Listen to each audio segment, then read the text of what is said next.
Hello, everyone. Thank you for joining us. We're just waiting for everyone to log in before we get started. Thank you.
All right.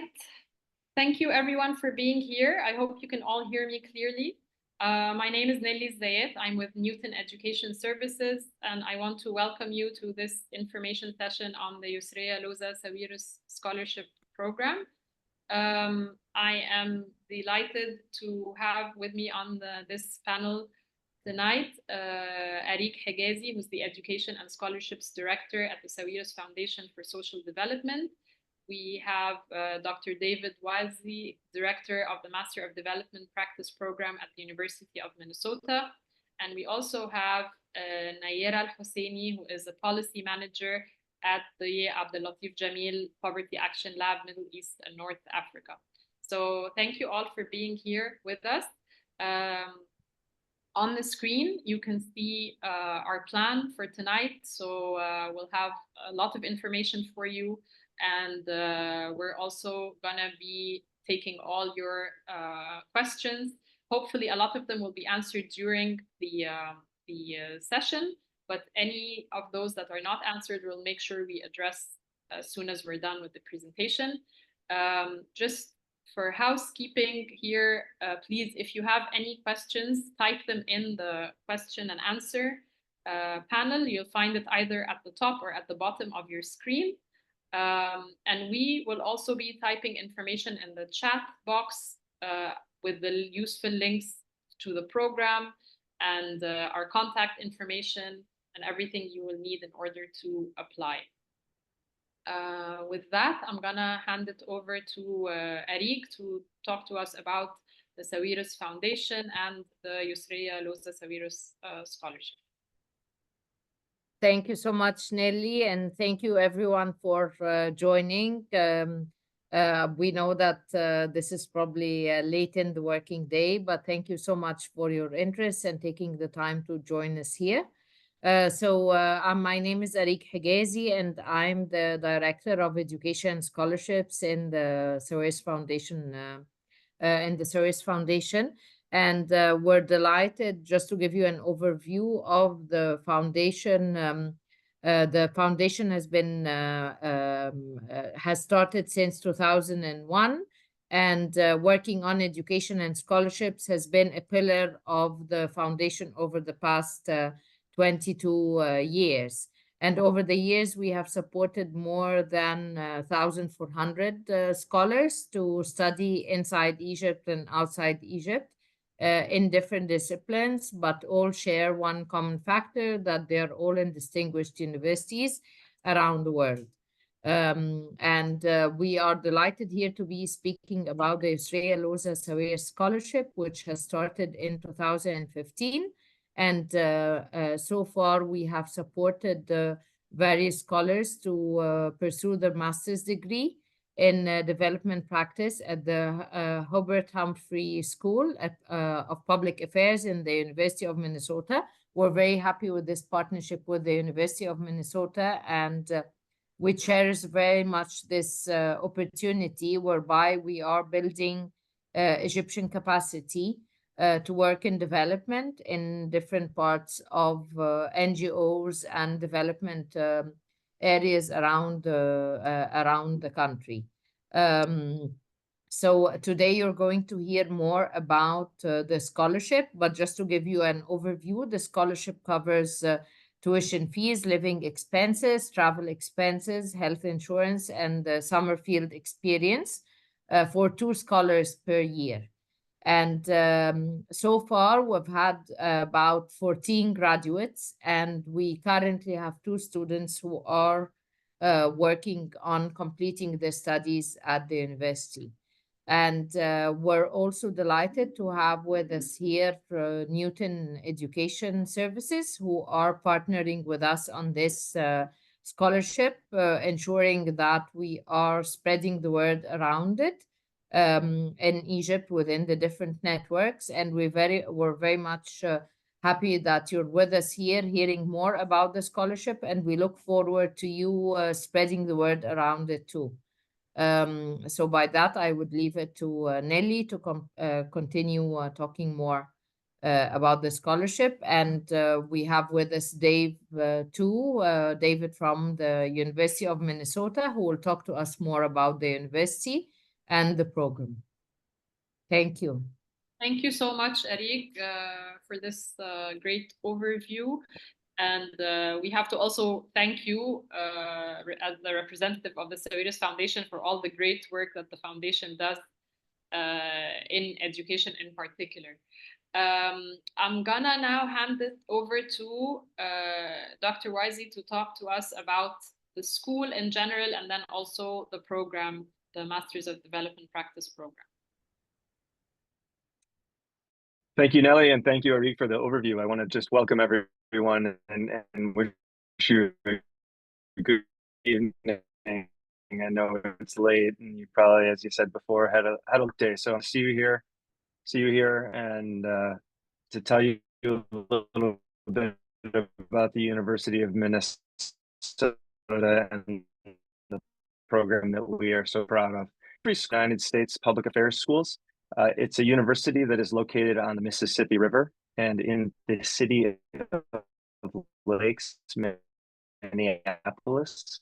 I know that not everyone in the world is familiar with Minneapolis, but it's a beautiful city and it's a beautiful university, and we're very proud. I think you'll be excited about management, which is one particular work area within the spatial policy. So the Humphrey School is one school of many schools within the university. It's a world-class faculty, and our staff fuel the school with real-world experience, global connections, and leading scholarship in public affairs, international development, social policy, and a number of other areas throughout the university. Next slide, please. So one of the 5 master's programs offered by the Humphrey is the Development Practice Program, and that's the focus of what we're going to be speaking about this evening. So the MDP program, as we call it, prepares young professionals for careers in sustainable development. It's a degree that was designed specifically for that purpose. It's not a topical degree that is also doing this other thing. It is specifically designed to train practitioners. It equips graduates with knowledge, skills, and competencies that are essential and appropriate for effective engagement with broad coalitions that address society's complex sustainable development challenges. Poverty and inequality, social and environmental justice, and the causes and effects of rapidly changing climate are a few of the thematic areas to which our alumni gravitate, but they're not the only areas. And our graduates tend to work in diverse positions. They often start out in coordinator positions or manager positions. They begin as consultants, evaluators, and advisors, or policy associates and researchers. But we're proud to say that our alumni move quickly through organizational hierarchies and tend to move into leadership roles very quickly, and tend to be greatly appreciated for the breadth and type of knowledge that they bring to a position. Next slide, please. So the school itself, I just want to talk a little bit about the learning context or the learning environment within the school.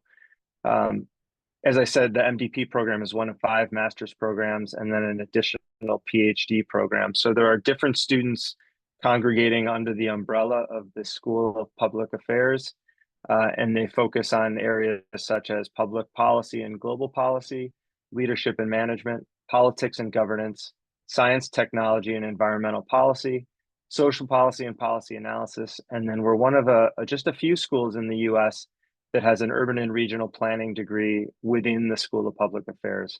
And the reason we bring this up, not because you're going to be in those programs necessarily, but you have the opportunity through coursework and through other experiences to interact with students learning in these spaces. And we find that to be very beneficial. I think our alumni find it to be very beneficial to have the opportunity to work with and amongst students studying different topics, but under the same roof, so to speak. Next slide, please.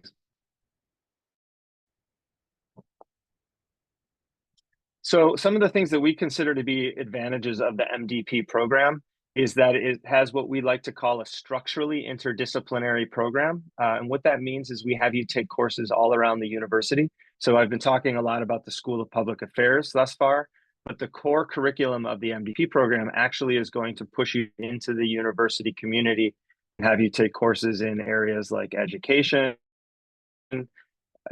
public health, natural resources and the environment, agriculture. Those are all core components of the MDP curriculum, and they enrich your learning experience by, again, exposing you to people studying different topics in different ways around this large university. Something we're very proud of and we know that our students appreciate greatly is the field experience. Actually, I'm just going to correct one thing in this slide. The field experience is not necessarily in another country. We have a field experience program now that allows for students to work both in the US and internationally, I guess internationally with respect to the US. And so we try to develop a portfolio of projects for students that enable them to focus topically or geographically and in terms of the skill sets they might employ in a variety of different ways. So sometimes that means they're going to be working in the US if that's desirable. Sometimes it means they'll be working in other countries if that's where the project might be. And we give students the opportunity to participate in the development of that project portfolio. It's not just something that's decided by the faculty. Similarly, we have a capstone project that is the culminating project for your experience in the MDP program. And the capstone project occurs in the final semester of the program, and it follows the model very much like the field experience that I just described. It's a portfolio of projects. Both of these are team-based projects. So you'd be working with a group of 2 to 3 other students, and it's usually, it's always with a client outside of the university. So it's more like a consulting project. And then finally, we find that most of the Sawiris fellows, if not all of the Sawiris fellows, have been extremely competitive and successful in securing graduate research assistantships, if not one, several.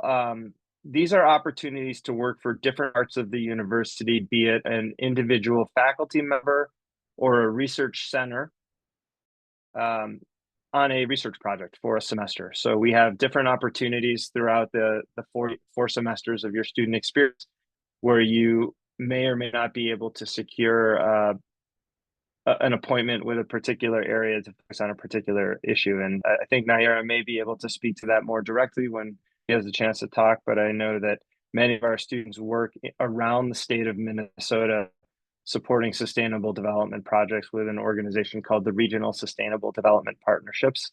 That's probably our #1 source of assistantships for the students in the program, but we've also had projects both domestic and international. Next slide, please. Okay, thank you so much. That's the end of my content. Yeah. Thank you, Dave, so much. And thank you for clarifying that the field experience is not only limited to international or non-US destinations. This, I guess, is something we need to correct here. So now I want to talk to you all about the eligibility criteria for the scholarship. A lot of the criteria here also overlap with the program requirements, but this is what you need in order to apply to the Yousriya Loza-Sawiris scholarship. the first criterion is that applicants need to be Egyptian nationals, holders of a bachelor degrees with good academic standing. There's an English proficiency requirement, and this is the same requirement that the university asks their applicants of. So it's one of these three tests, not all three, just one. Either the TOEFL, the IELTS, or Duolingo would work, and these are the minimum scores required for each of the tests. So when it says the minimum of 79, this is the overall score, or the minimum of 6.5 is the overall score, and the same for the 115 in the Duolingo. And then these are the sub-scores for the writing and reading sections of these tests, or what they call the literacy section in the case of the Duolingo. So these are the scores you will need to attain prior to applying to the scholarship. It's one of the requirements that we look at in each of your applications. The scholarship also requires a minimum of 2 years of work experience in the field of development. And in general, we're looking for individuals with strong interpersonal skills, the leadership skills, individuals who have contributed through volunteer activities, extracurricular activities, and we will soon be sharing with you the profiles of Yousriya Loza-Sawiris scholars who have taken the scholarship in the past and attended the program. So you'll see that all of them had all of these requirements fulfilled when they applied to the scholarship. In terms of the timeline, right now the application is available. The links we've shared on the chat panel here, so you can copy and paste them. But the applications are gonna, the end or the deadline is October 10th. So it's just around the corner. We're like 1 month away from the deadline now. So you have time to work on your scholarship, to complete any of the requirements. You'll find on the application that there is a personal statement required, there are recommendation letters required. So you will find all of these details on the link to the application form, which we've shared. So you need to get all of that together by October 10th, so a month from now. And once we receive all the applications, we go through a thorough review of each and every application that we've received. And then candidates who are shortlisted are invited to an interview around mid-November. And by the end of November or early December, candidates receive the decision regarding the scholarship.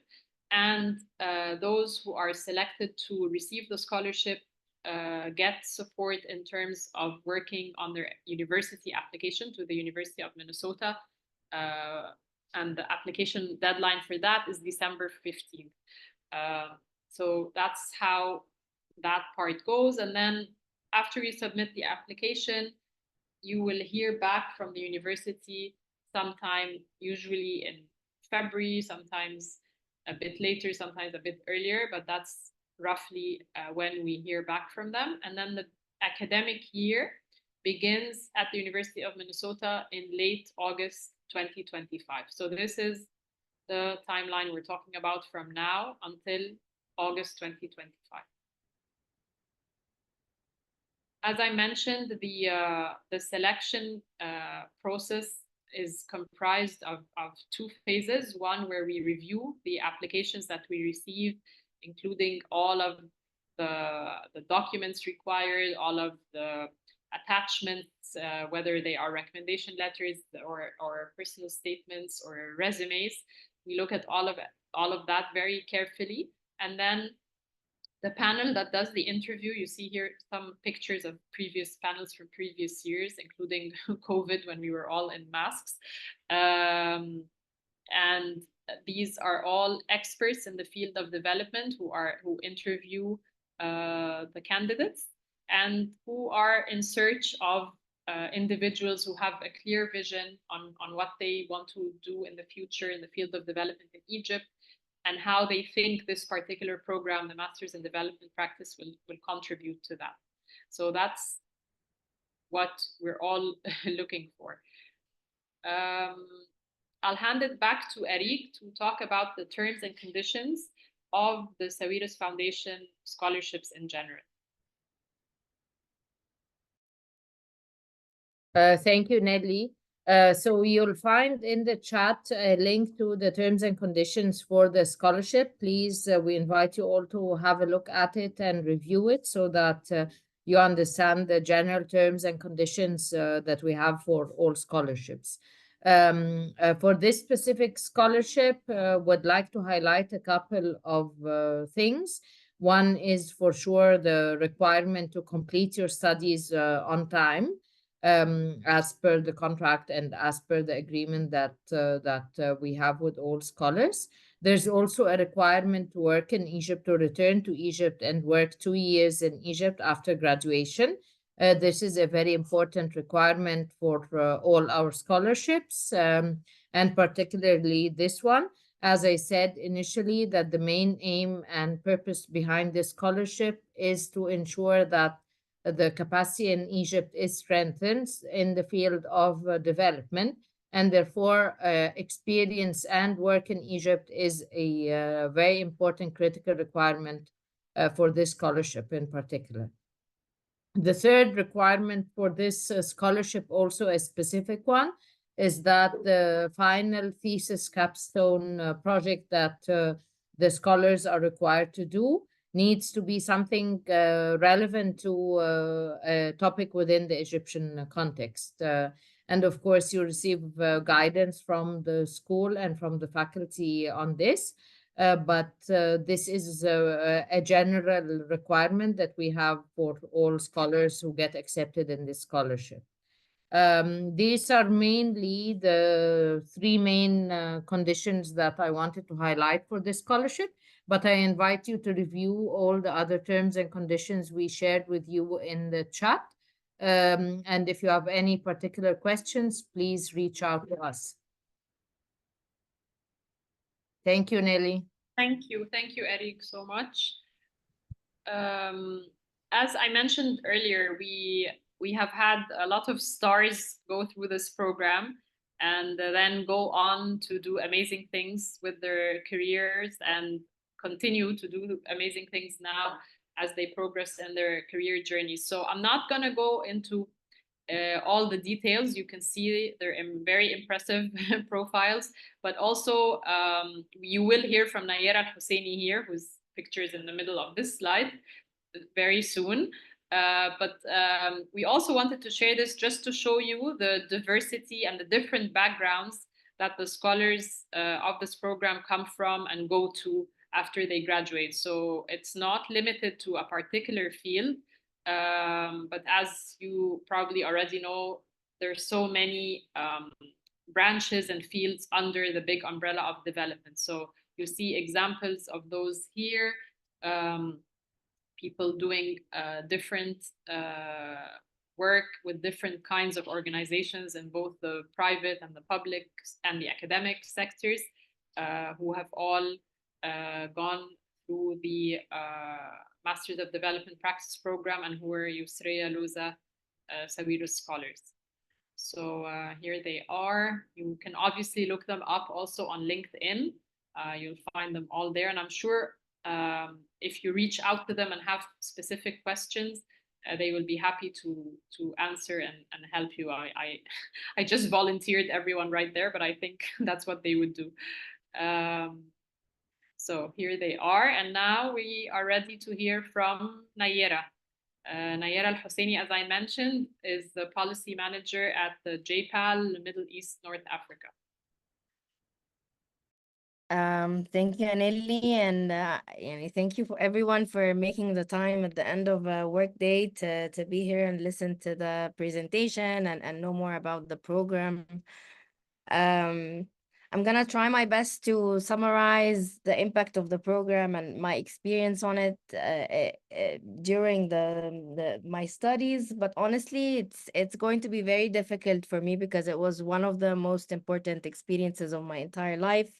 I would say it formed my professional career as I see it right now, as I experience it right now. I think the most important thing, like before I go into the details about the specifics of the program and the design and everything, I think the people that I've met throughout the program have taught me the most, like my colleagues, people that I've met in the field during the summer field experience or the capstone, as well as, you know, like local Minnesotans who sort of like adopted me as one of their own, and like wanted to make sure that I'm like where like I'm getting my grocery stores from good places, eating well and warm in the winter, and like having adequate clothes and everything. And I'm very, very grateful to everything that I've learned from them. Like when I first thought about doing the MDP program, I was working as a programs officer. I was managing a portfolio of education projects, and they were sort of connected, of course, like there was a strategy, but like we didn't really have a thoughtful process by which we designed and evaluated the programs on which we were working. So we ended up just, you know, tunnel visioned into like projects, and we really cared about the details and firefighting small problems and challenges that took place every single day. And this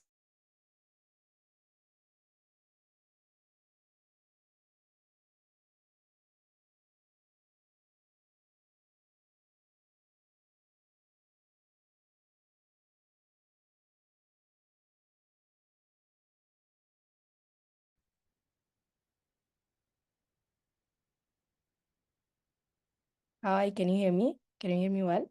Yeah, I can hear you now. Ah. Yes. معلش, sorry, my power cut. Yes. Uh, Okay. Um, so basically, I really wanted to learn more about like how to design cost-effective programs, and once we actually launched these programs, how then we're able to assess and evaluate like whether or not they were actually like beneficial to the target audience, basically like the people that we really wanted to serve.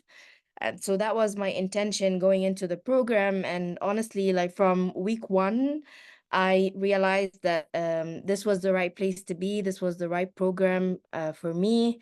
Um, it was very, very clear from the get-go. Um, the program nature was quite unique, as Dave was explaining a few minutes ago. It's quite an interdisciplinary program. I actually spent a lot of time just like going from one building in the university, on the university campus, to another, basically to move from one school to another, from one faculty to another, so that we can catch our classes in economics, statistics, project management, education, health, agriculture, environment, and so on.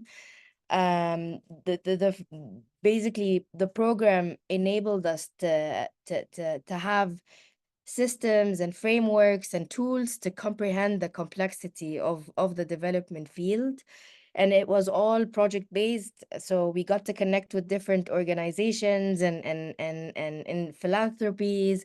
uh, Basically we're just, you know, tangents in their long journeys to make changes in the communities and engage with them, basically. But we were able to, you know, grapple, engage with them as they were grappling, you know, different challenges and different projects to serve their communities, yani. So it was quite a unique program. So during the first year, we had the program, or the design of the coursework set up to ground us in basically the field of development, to start thinking critically about the concepts that we took for granted as development practitioners, and really think about what is development, what is the history of development, what is poverty, how do we think about individuals in low and middle income households, and where we are, how do we position ourselves as we set out to be impactful or influential development practitioners. And we ended up, like basing ourselves and learning a lot of skills to prepare us to go to the summer field experience. I was very lucky to be assigned to a field experience in Kenya, and you'll actually like find the photo on the top left, top right hand side. We were in the field doing interviews with smallholder farmers. We were working with a social enterprise in Kenya who were working with smallholder farmers on sustainably farming and utilizing trees of different kinds, basically in eastern Kenya, and they were looking to expand to other parts of Kenya, and they wanted to understand the needs and the preferences of the farmers with whom they were working, and basically we ended up traveling to 22 cities, and we ended up like interviewing hundreds and hundreds of farmers in the Kenyan countryside, and it was quite a remarkable experience, and I gained so much confidence in myself and in my ability to conduct field work and plan for the field work and report the results from the field and the observations and the insights, and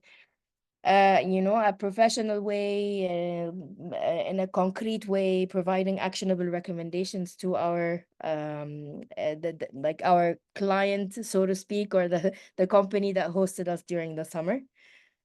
And then when we came back from Kenya, basically we spent the second year reflecting upon our experience and honing the skills that we basically recognized that we need when we went to the summer field experience. So I got the chance to do quantitative data analysis, regression, evaluation, 101, data visualization, survey design, and all of those subjects I'm actively using every day in my job.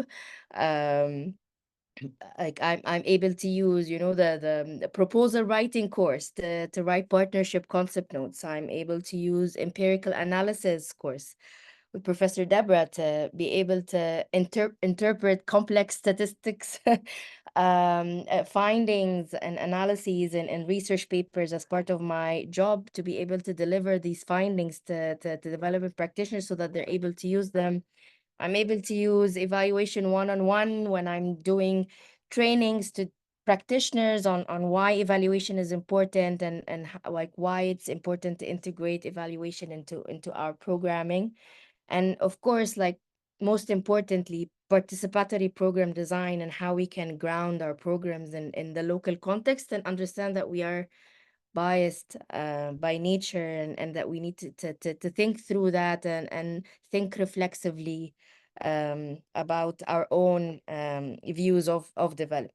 I also had the honor of working on the capstone with Dr. Rogi Asad. He's a labor economist and one of the professors in the MDP program on the Bab Amal project. It's the Egyptian version of the Targeting the Ultra Poor program. When we were in our second year and when we were in his class, he was just starting out this impact evaluation to evaluate whether or not like this version actually worked, and whether the low and middle income households benefited from the package of support that was provided by the Sawiris Foundation.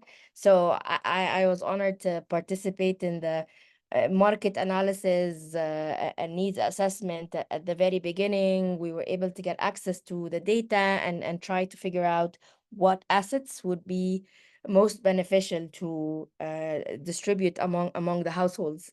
Bab Amal now is like one of the most influential programs, like a flagship program at the Sawiris Foundation that is now going to be scaled up nationally, hopefully, like with conversations with the government are ongoing at the moment. So it was such an incredible experience. I felt very pragmatic, and very grounded in real life. Yeah, and I'm very lucky to have been selected as one of the participants in the program. And yeah, I could go on forever, but I want to be mindful of time. So I'll stop here and see if anyone has any questions. Thank you so much, Naira. This was amazing. You took us through like the whole journey of your 2 years in the program, the field experience, and then the how you ended up now with what you're doing, all the great work you're doing. And I could see Dave nodding proudly as he listened to your whole story and the wonderful journey that you've been through. And thank you for powering through the power cut. I appreciate it.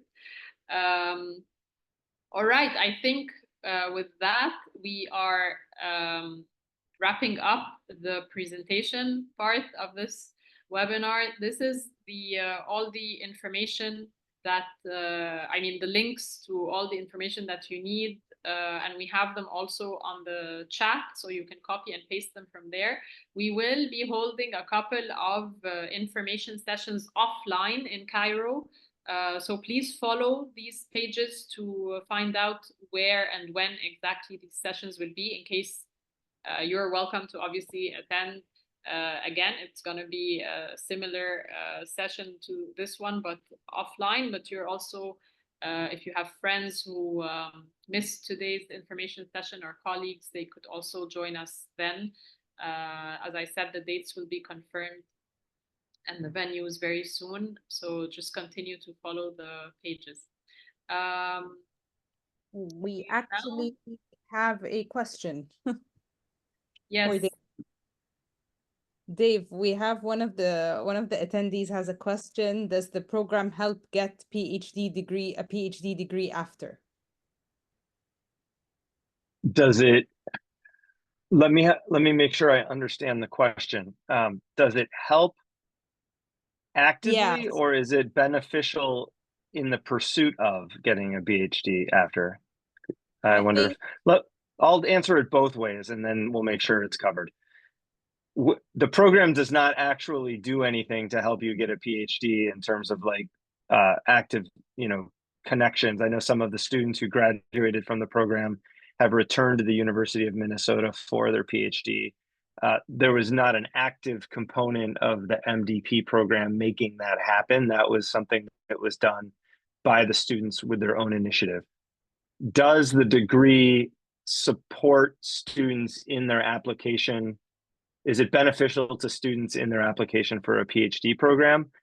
I believe that it is beneficial, and I think that the alumni pool and the number of people who've gone on to pursue a doctoral degree suggest that that's true. I know that one of the concerns that sometimes comes up is that because it's not formally a thesis degree, that it's not going to prepare students for doctoral studies. What is a little deceptive about that is that, as Naira indicated, much of the preparation that you do as part of the MDP program is the same preparation that someone would do in a degree program if they were to be planning to go on for a PhD. Quantitative analysis, qualitative analysis, theory and foundations, all of these things are the types of things that you would want to be bringing into a doctoral candidate application. And I think that the breadth of things that MDP students do is actually in some cases better than a more narrow path. I, for one, did qualitative research in my master's, and I wished I had done more quantitative studies, whereas an MDP student will do both quantitative and qualitative training.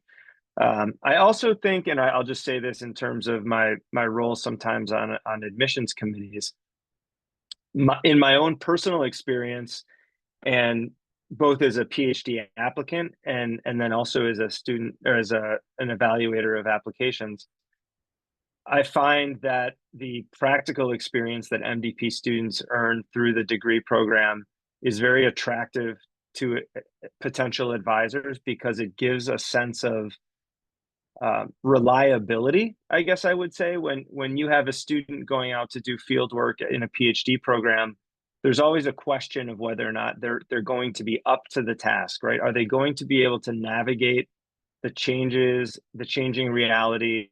Will they be able to adapt and succeed? And the MDP program demonstrates repeatedly experiences where you're put into a complex dynamic situation and have to adapt and emerge on the other side successfully. And Nayara described some of those as well. So I think people tend to recognize the experience both for its classroom training and also for the practical training as good precursors to a doctoral degree, if that's the course you choose to take.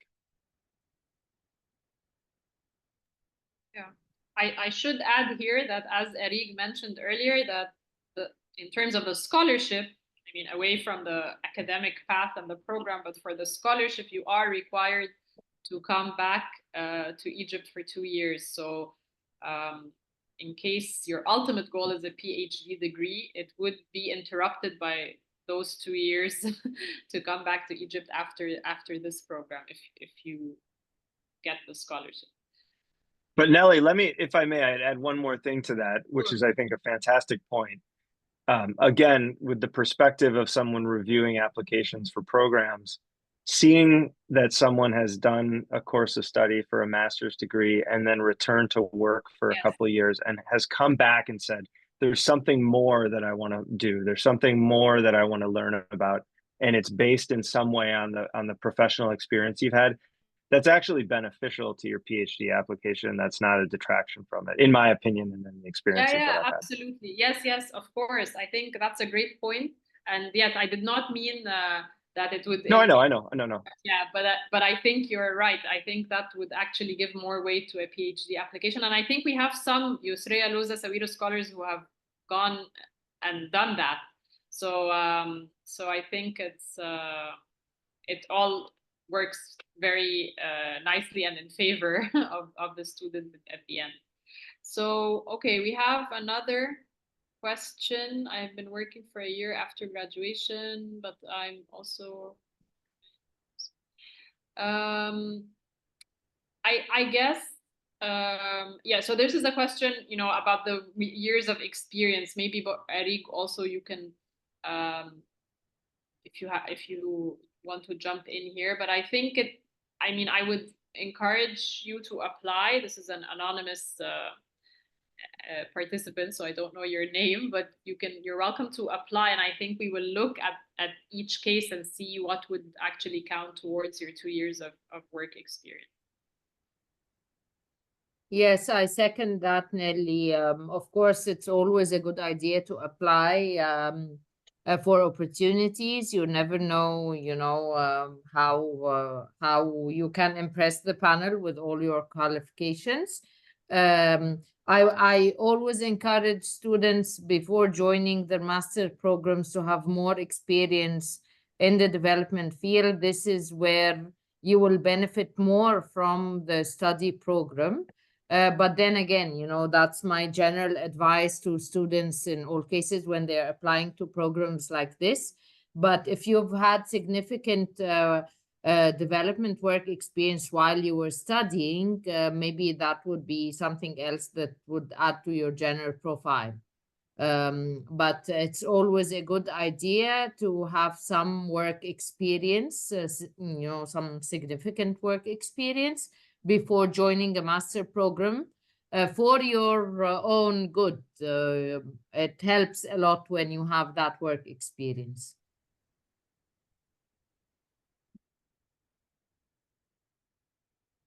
Sorry, I just realized I was muted. Thank you, Eric.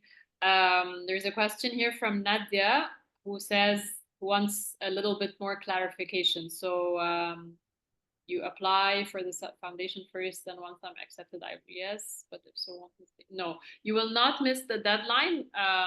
Nadia, as I mentioned, in terms of the timeline, the scholarship application deadline is October 10th. And you find out about the decision, whether you made it to the scholarship or not, by the end of November. And then the application deadline at the University of Minnesota is mid-December. And those who are selected to become Yousriya Loza-Sawiris scholars also receive guidance and support in their university application. We help review it and work on it together so that, and make sure you apply on time. Of course, you know, you are welcome to apply to the university in any case. There's nothing, you know, that would hold you from applying to the university straight away. That's also your choice. But in terms of the way this is designed, the timeline gives you time to do both. So I hope this clarifies that for you. Don't see any more questions here right now, but you're welcome, Nadia. I think, I'm sure, you know, people might have other questions later, or you might remember something. So you have all of our contact information in the chat panel and all of the links that you need. So please feel free to reach out to us by email or by phone, and we'd be happy to answer all of your questions. And I want to once again thank my fellow panelists, Dr. Wazdi, Arig, Higazi, and Naira Al-Husseini, and of course my colleague Maha Ishaq, who helped answer a lot of questions during the presentation. So I want to thank you all for being here after a long workday and at the beginning of or middle of your workday, Dave. So thank you very much.